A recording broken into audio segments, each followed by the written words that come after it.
आपका आने वाला कल किसके हाथ में है?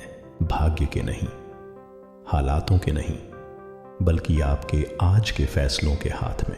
श्री कृष्ण का यह गूढ़ सत्य हमें याद दिलाता है कि जो आज करोगे वही कल बनेगा तुम्हारा भविष्य। यह कोई साधारण बात नहीं, बल्कि जीवन का मूल मंत्र है। हर विचार, हर कर्म, हर निर्णय आपके भविष्य की नींव रखता है। अगर आपने आज को टाल दिया तो कल भी अधूरा ही रहेगा, लेकिन अगर आज आप चेत कर जिए तो वही आज आपका भाग्य बदल सकता है। इसलिए यह बात समझना अत्यंत महत्वपूर्ण है।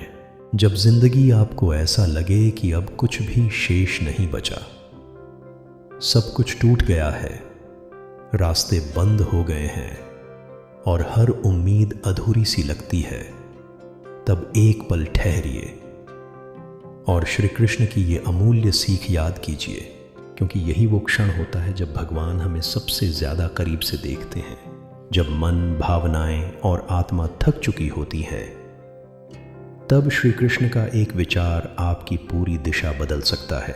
यह सिर्फ एक सीख नहीं, टूटते हुए इंसान के लिए एक नया जीवन है। इसे जानना, समझना और जीना आपके पुनर्जन्म के समान हो सकता है। अगर आपको लगता है कि आपका भविष्य अंधकारमय है या आप बार बार असफल हो रहे हैं, तो रुकिए, सोचिए और इस विचार को अपनाइए। आपका आने वाला कल आपके आज की मेहनत पर निर्भर है। श्री कृष्ण की यह अमूल्य वाणी केवल सुनने के लिए नहीं, जीने के लिए है। अब निर्णय आपका है। क्या आप आज को व्यर्थ जाने देंगे या उसे इतना मजबूत बनाएंगे कि आने वाला कल खुद पर गर्व करे? क्या कभी आपने खुद से पूछा है कि जीवन में असली ताकत किसमें होती है? क्या वो इंसान जो भावुक होता है, हर चीज को दिल से लेता है, दूसरों के लिए सब कुछ करता है, क्या वही सबसे ज्यादा टूटता है? और क्या वही बार बार अपने जीवन की लड़ाइयों में हारता है? हम में से कई लोग ऐसे हैं जो अपने जीवन में बहुत कुछ सहते हैं, मगर फिर भी खुद को सही नहीं पाते। हमें लगता है कि हम अच्छा कर रहे हैं, मगर फिर भी परिणाम हमारे पक्ष में नहीं आते। तो क्या अच्छा होना ही हमारी कमजोरी बन गई है? नहीं, असली समस्या यह है कि हम कर्म करते हुए भावनाओं में बह जाते हैं और वही हमें खोखला कर देता है। श्री कृष्ण ने महाभारत के युद्ध से पहले अर्जुन को यही समझाया था। जब अर्जुन ने अपने धनुष को नीचे रख दिया और कहा कि वो अपनों पर शस्त्र नहीं उठा सकता, तब कृष्ण ने सिर्फ एक बात कही, तुम्हारा कर्तव्य युद्ध करना है। भावनाएं बाद में आती हैं। ये सिर्फ युद्ध की बात नहीं थी, ये जीवन के हर क्षेत्र में लागू होने वाली बात थी।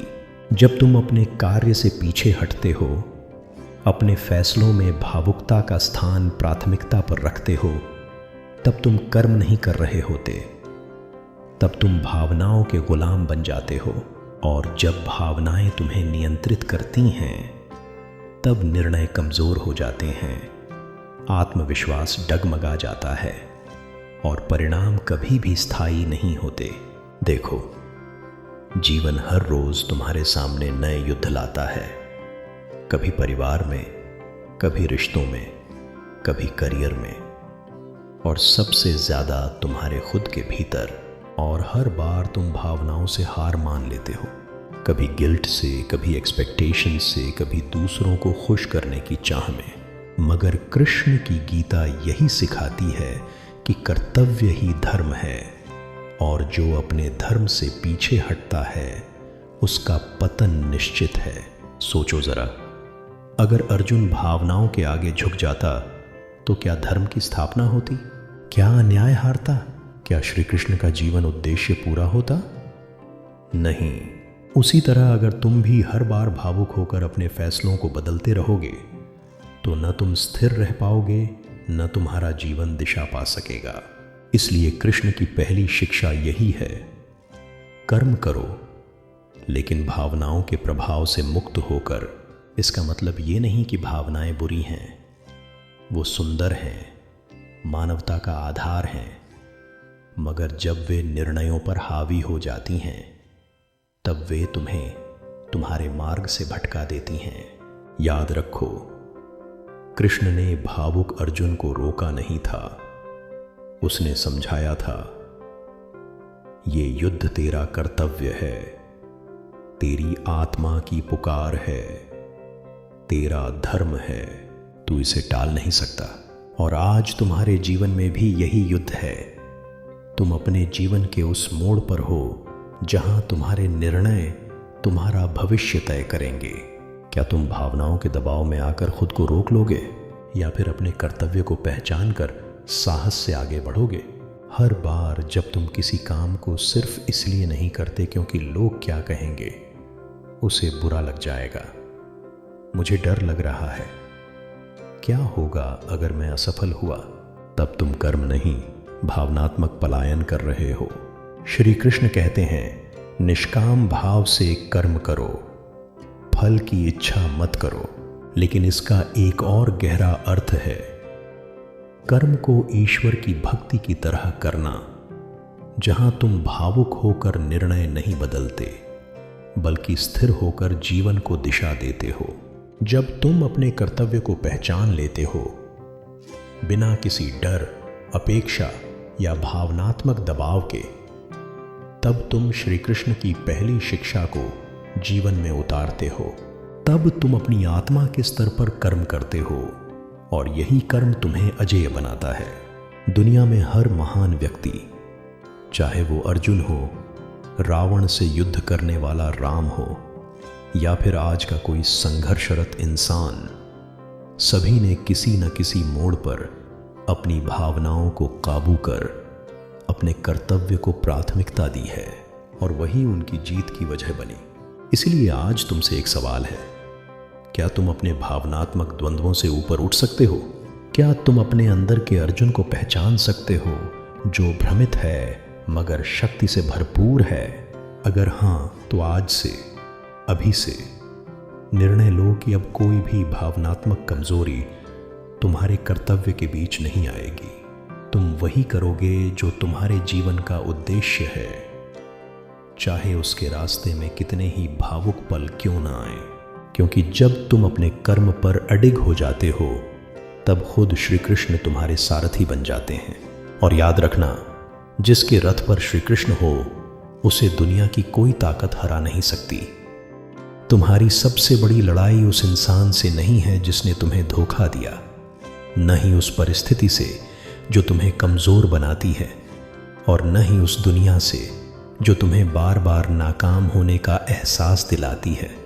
तुम्हारी सबसे बड़ी लड़ाई उस अदृश्य, शांत और चालाक दुश्मन से है जो तुम्हारे भीतर बैठा है, तुम्हारा अपना मन। यही मन तुम्हें रातों को चैन से सोने नहीं देता। यही मन तुम्हें खुद पर शक करवाता है। यही मन तुम्हें बार बार याद दिलाता है कि तुम कुछ नहीं कर सकते। और यही मन तुम्हें हर उस अवसर से दूर करता है जहां तुम्हें आगे बढ़ना था। श्री कृष्ण ने गीता में यही तो कहा था, मनुष्य का मन ही उसका सबसे बड़ा मित्र है और सबसे बड़ा शत्रु भी। सोचो, तुम बाहर के शत्रुओं से लड़ सकते हो, लेकिन जब तुम्हारा मन ही तुम्हारे खिलाफ हो जाए तब क्या करोगे? जब सुबह उठते ही एक भारीपन तुम्हारे अंदर बोले कि आज भी कुछ नहीं बदलेगा, जब कोई निर्णय लेने से पहले तुम्हारा मन ही बोले कि तू कर ही क्या सकता है, तब तुम किसे दोष दोगे? तुम्हें यह समझना होगा कि जीवन में असली लड़ाई उस शोर से नहीं है जो बाहर है, बल्कि उस खामोश मगर जहरीले संवाद से है जो भीतर चलता रहता है। और यही वो युद्ध है जिसमें हारने का मतलब है जीवन को अधूरा जीना। वाह! श्री कृष्ण ने जब अर्जुन से कहा कि अपने मन को नियंत्रित कर, तो वो सिर्फ युद्ध की बात नहीं कर रहे थे, वो उस सार्वभौमिक सत्य की बात कर रहे थे जो हर युग, हर काल, हर व्यक्ति पर लागू होता है। जब तुम्हारा मन तुम्हारे काबू में होता है, तब परिस्थितियां कुछ भी हों, तुम स्थिर रह सकते हो। मगर जब मन तुम्हें काबू कर लेता है, तब छोटी सी बात भी तुम्हें तोड़ देती है। इसलिए कृष्ण ने यही स्पष्ट किया, जिसने अपने मन को जीत लिया उसने संसार को जीत लिया। मगर कैसे? मन को जीतना क्या आसान है? नहीं, बिल्कुल नहीं। मन सबसे अधिक चंचल, सबसे अधिक भ्रम पैदा करने वाला और सबसे अधिक शक्तिशाली तत्व है। वो तुम्हारे अनुभवों, डर, बचपन की परछाइयों, सामाजिक तुलना और अधूरी इच्छाओं का मिला जुला रूप है। वो तुम्हें दिखाता कुछ और है मगर करवाता कुछ और। मगर अच्छी बात यह है कि मन को बदला जा सकता है, प्रशिक्षित किया जा सकता है, जैसे अर्जुन को कृष्ण ने किया। कैसे? सबसे पहले तुम्हें मन की चालों को पहचानना होगा। जब वो तुम्हें डराता है, रुकवाता है, दोष देता है, तो उसे पकड़ो, पहचानो कि ये तुम नहीं, तुम्हारा भ्रमित मन है। दूसरा, ध्यान और मौन के अभ्यास से उस आंतरिक आवाज को शुद्ध करो। तीसरा, अपने विचारों को सवालों की कसौटी पर रखो। क्या ये सच है या सिर्फ मेरे मन का डर? चौथा, खुद से संवाद करना शुरू करो, जैसे कृष्ण ने अर्जुन से किया। उसे सच का सामना करवाया और अंततः उसकी आंखें खोल दीं। और सबसे महत्वपूर्ण, अपने मन को बार बार यह याद दिलाओ कि तुम आत्मा हो, शरीर और अनुभवों का पिंजरा नहीं। क्योंकि जब तुम अपने आप को उस आत्मा से जोड़ते हो जो अजर अमर है, तब मन की सीमाएं टूटती हैं। श्री कृष्ण ने कहा, जो व्यक्ति अपने मन को नियंत्रित नहीं कर सकता, वह स्वयं से शत्रुता करता है। अब सोचो, क्या तुम भी खुद से शत्रुता कर रहे हो? क्या तुम्हारा मन तुम्हें खुद से अलग कर रहा है, तुम्हारे आत्मबल को कमजोर कर रहा है? अगर हाँ, तो समझो कि अभी भी समय है। मन को नियंत्रित करना कोई एक दिन की प्रक्रिया नहीं है। ये एक यात्रा है, एक साधना जो रोज तुम्हें एक बेहतर आत्मा की ओर ले जाती है। और जब तुम इस साधना पर चलना शुरू करते हो, तो धीरे धीरे लेकिन निश्चित रूप से तुम उस जगह पहुंचते हो जहां निर्णय तुम्हारे होते हैं, डर नहीं, जहां सोच स्पष्ट होती है, न कि भ्रम से भरी, जहां तुम खुद के सबसे अच्छे मित्र बन जाते हो, न कि सबसे बड़े आलोचक। यही श्री कृष्ण की दूसरी महान शिक्षा है कि जब तक तुम अपने मन को नहीं जीतोगे, तब तक तुम दुनिया की किसी भी चीज में स्थायी सफलता नहीं पा सकते। क्योंकि बाहर की दुनिया तो बस एक परछाई है, असली शक्ति तो तुम्हारे भीतर है। और जब तुम इस शक्ति को जगा लेते हो, तो कोई भी तुम्हें जीवन में नहीं हरा सकता। इसीलिए आज से अपने मन पर ध्यान देना शुरू करो। जब भी वो तुम्हें नीचे गिराए, उससे कहो, मैं अब तेरा शिकार नहीं, तेरा स्वामी हूं। जब भी वो तुम्हें डगमगाए, उससे कहो, मेरे भीतर श्री कृष्ण का प्रकाश है, तू अंधकार नहीं फैला सकता। और जब भी वो तुम्हें हार का डर दिखाए, उससे कहो, मैं अर्जुन नहीं जो भ्रमित हो, मैं वो हूं जिसने कृष्ण को अपना सारथी बना लिया है। ये बस यही भाव रखो, यही संकल्प लो, और देखना धीरे धीरे वही मन जो आज तुम्हारा शत्रु है, तुम्हारा सबसे बड़ा मित्र बन जाएगा। और जब वो दिन आएगा, तब तुम किसी भी परिस्थिति में हार मानने वाले नहीं रहोगे, क्योंकि तब तुमने अपने भीतर की सबसे बड़ी लड़ाई जीत ली होगी। जब तक तुम अपने भीतर के परमात्मा को नहीं पहचानते, तब तक जीवन बाहर की दुनिया में भटकता रहेगा। मनुष्य जीवन की सबसे बड़ी भूल यही है कि वह स्वयं को केवल शरीर मान बैठता है। हम जन्म लेते हैं, शिक्षा ग्रहण करते हैं, परिवार बनाते हैं, धन और प्रतिष्ठा के पीछे भागते हैं, फिर एक दिन मृत्यु का आलिंगन कर लेते हैं। और इस चक्र में हम यह भूल जाते हैं कि हमारी असली पहचान क्या है। श्री कृष्ण गीता में कहते हैं, देह नश्वर है, आत्मा अमर है। लेकिन यह वाक्य केवल एक श्लोक नहीं, बल्कि जीवन की सबसे गूढ़ सच्चाई है। जब तक हम अपने भीतर स्थित परमात्मा को नहीं पहचानते, तब तक हम बाहरी दुनिया के भ्रमजाल में उलझे रहते हैं। हर दुख, हर भय, हर असुरक्षा की जड़ यही अज्ञानता है कि हम स्वयं को शरीर मानते हैं और आत्मा को विस्मृत कर देते हैं। जिस क्षण तुम अपने भीतर झांकना शुरू करते हो, एक नई यात्रा प्रारंभ होती है। यह यात्रा बाहर की नहीं होती, यह भीतर की होती है, जहां न तो कोई मंजिल है, न कोई प्रतियोगिता, न कोई भय, न कोई अहंकार। वहां केवल मौन है, शांति है और अनुभव है उस परम चेतना का जो जन्म और मृत्यु से परे है। श्री कृष्ण जब अर्जुन को युद्ध भूमि में यह कहते हैं कि तू यह मत सोच कि तू किसी को मार रहा है या कोई तुझसे मरेगा, आत्मा अजर अमर है, तो वे यह नहीं कह रहे कि हिंसा उचित है। वे कह रहे हैं कि जिस दिन तू स्वयं को पहचान लेगा उस दिन तुझे ज्ञात होगा कि न तू करता है न कोई और। सब कुछ प्रकृति के विधान से संचालित है और तू केवल माध्यम है। आज का मनुष्य जितना बाहर की दुनिया में खो गया है उतना ही वह भीतर से खोखला हो गया है। हम सोशल मीडिया पर प्रसिद्धि खोजते हैं, रिश्तों में स्थायित्व चाहते हैं, बैंक बैलेंस में सुरक्षा ढूंढते हैं, लेकिन जब रात गहरी होती है और आत्मा अकेली होती है तब हमें यह एहसास होता है कि इन सब के बावजूद भी भीतर एक खालीपन है। यह खालीपन केवल एक ही चीज भर सकती है, आत्मा की पहचान। श्री कृष्ण इसी आत्म साक्षात्कार की बात करते हैं। वे कहते हैं जो अपने भीतर स्थित आत्मा को देखता है वही सच्चे अर्थों में देखता है। लेकिन यह यात्रा सरल नहीं है, यह अभ्यास मांगती है, एकाग्रता मांगती है और सबसे अधिक त्याग। त्याग उन सभी चीजों का जो तुम्हें तुम्हारे भीतर से दूर ले जाती हैं। झूठा अहंकार, लालच, दिखावा और सबसे बड़ा डर। डर इस बात का कि अगर सब कुछ छोड़ दिया तो क्या रह जाएगा, और यही भ्रम है। श्री कृष्ण कहते हैं योगस्थः कुरु कर्माणि, अर्थात आत्मा में स्थित होकर कर्म करो। जब तुम जान जाते हो कि तुम आत्मा हो तब तुम कर्म करने में संकोच नहीं करते, भय नहीं रखते, क्योंकि तब तुम जानते हो कि फल तुम्हारे हाथ में नहीं और तुम केवल एक यंत्र हो उस परमात्मा के हाथों में।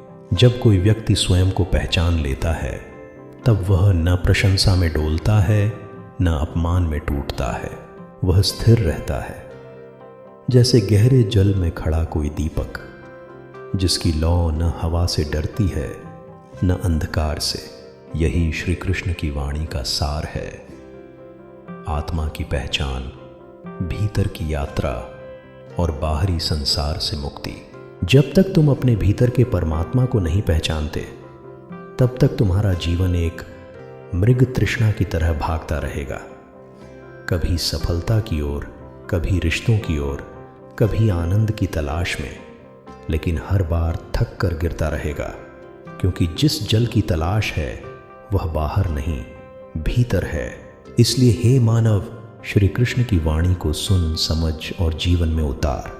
अपने भीतर उतर, ध्यान कर, मौन से मित्रता कर और आत्मा की आवाज को पहचान। वही आवाज तुझे तेरे सच्चे स्वरूप तक ले जाएगी।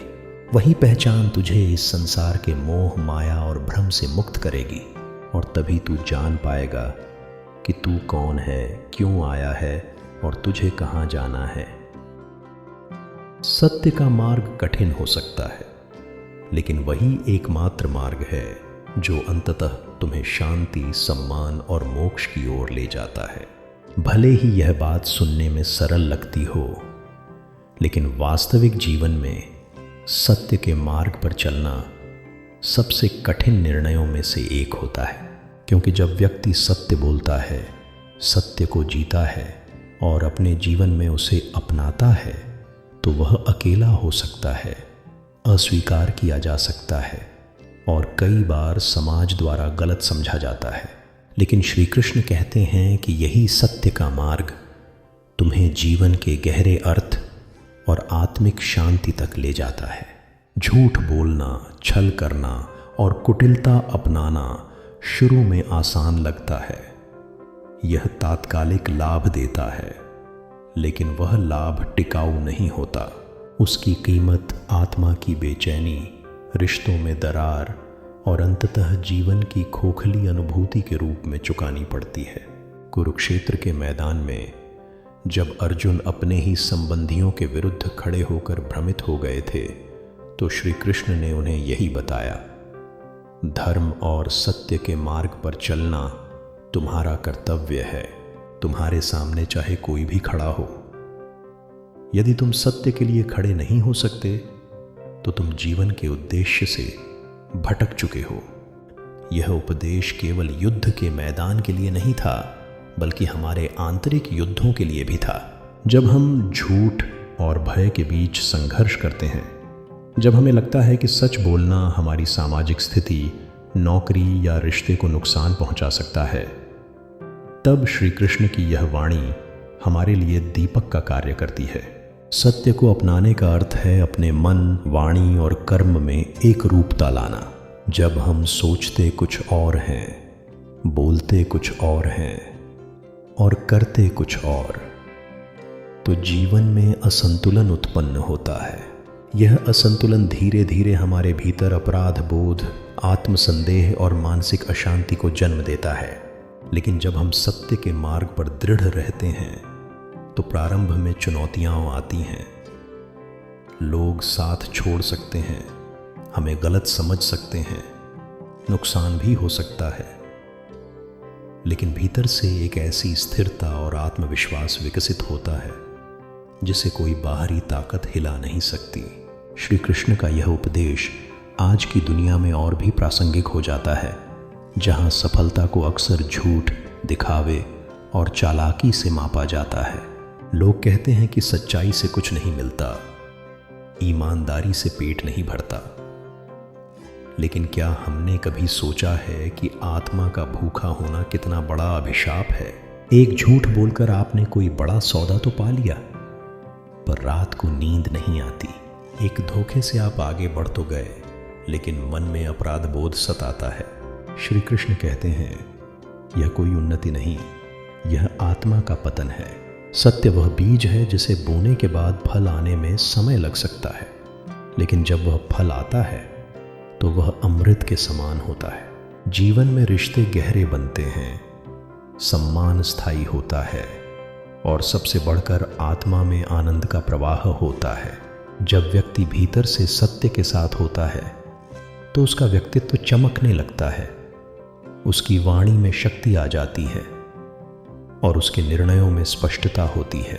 ऐसे व्यक्ति को हर बार सही मार्ग पर चलने की क्षमता मिलती है, क्योंकि उसने अपने भीतर का डर जीत लिया होता है।